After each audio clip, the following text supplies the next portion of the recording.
Good morning! Today on World History in a Year, we continue our exploration of the Cold War. Today, we will focus on the Cold War in the Third World and how South Asia set the stage for everything. I'm joined here today by three distinguished researchers Margot Engel, Noreen Bendaud, and Amara Okongwu.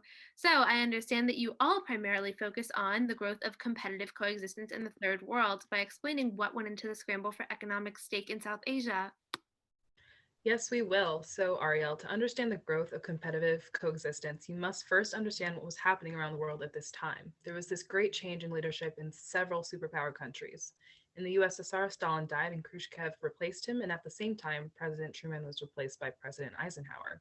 And with new leadership comes new actions. So, in short, the conflict in the Third World came down to an economic standoff between the US and the Soviet Union.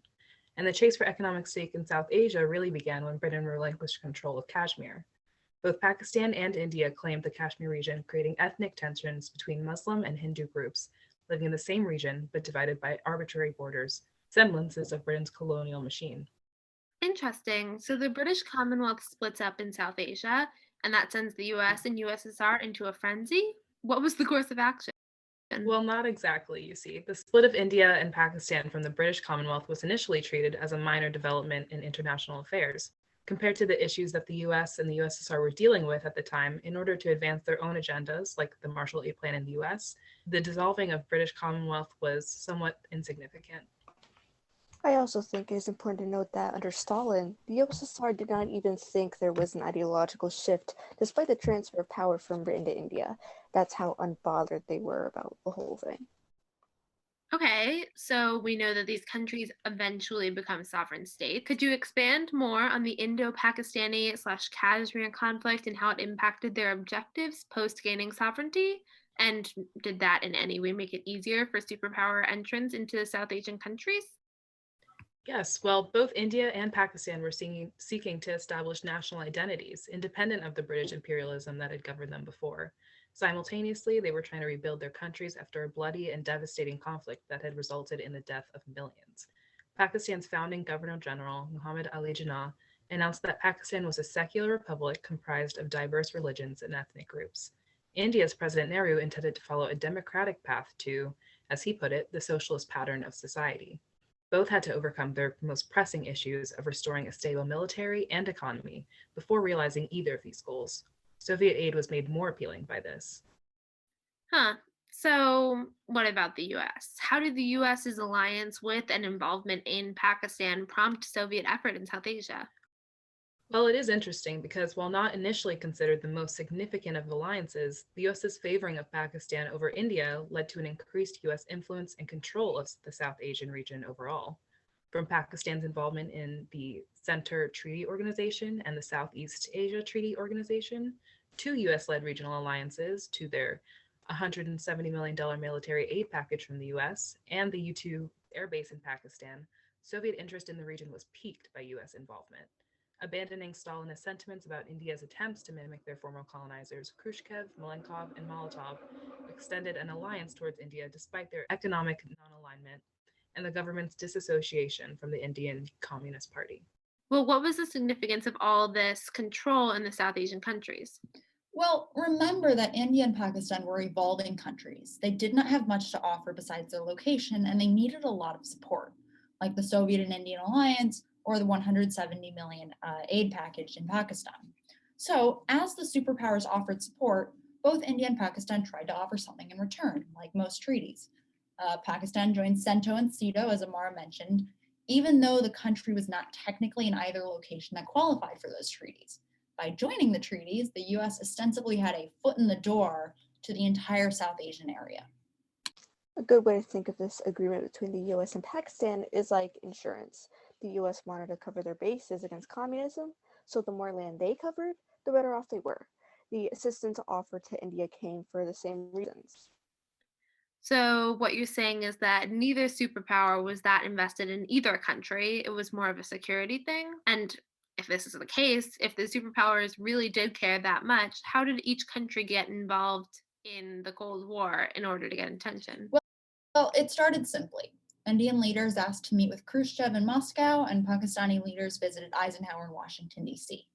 Eventually, both appeals panned out, but the same way we would expect them to. The US worked a more financial angle, and the USSR worked a more moral support angle. Pakistan received financial aid. What did India receive from the USSR, and did it have a different effect on their place in the world or the USSR's power in South Asia? India, like I said, received some version of moral support from the USSR. The Soviets focused more on the expansion of the Indian economy in hopes that they would become a fully functioning communist country, even though they continued to maintain their status of non aligned. There was a primary focus on agriculture and industrialization, and India followed a socialistic pattern, but was not fully communist. It is worth noting that this was the first country that was not communist to receive aid from the USSR. So, where does the competitive coexistence come from? It sounds like there are two superpowers kind of just choosing countries that they wanted and they went on with their days. Well, the aid to a non communist country was big. That meant that the USSR was taking a risk with hopes that India would turn communist. The US suddenly became worried about India becoming communist because of its proximity to China, and it was concerning. Ultimately, though, the fears never really panned out. Okay, continuing on this topic of aid, I understand that Pakistan and India frequently sought military and economic aid from both sides of the Cold War during the Kashmir conflict. How then did this pattern of changing alliances affect the US USSR presence in the region? The US and USSR had extremely flexible ideological stances in order to involve themselves in India and Pakistan. The goal for both countries seemed to simply have some stake in the country so that when conflict came, they would be able to use preformed alliances. This desperation to have ties to South Asian countries had both America and Soviet powers shifting their ideals in order to justify their aid. Since relations were being built on flimsy rationale, India and Pakistan felt freedom to involve themselves in other negotiations, which created a highly unstable partnership for all parties.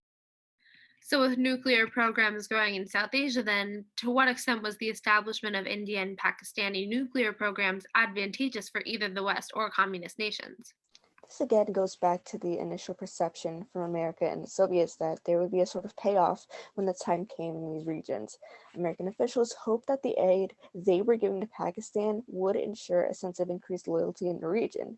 This pushed Pakistan to open relationships with China and the USSR. India was similarly disinterested in the prospect of American aid for loyalty. America was actively pumping aid into regions that had little, if any, intent to provide the Americans with the leverage they were expecting from South Asia. Well, I'm going to have to cut us off here because we are out of time. Just to recap for our audiences, aid programs in South Asia became unveiled as fronts for American and Soviet economic leverage during the Cold War and showed the true intentions of the US and USSR behind their ideological cover. India and Pakistan got caught up in Cold War tensions, and even after having billions of dollars of aid from the West and Soviets, for the most part, their infrastructure and economy issues remained unresolved.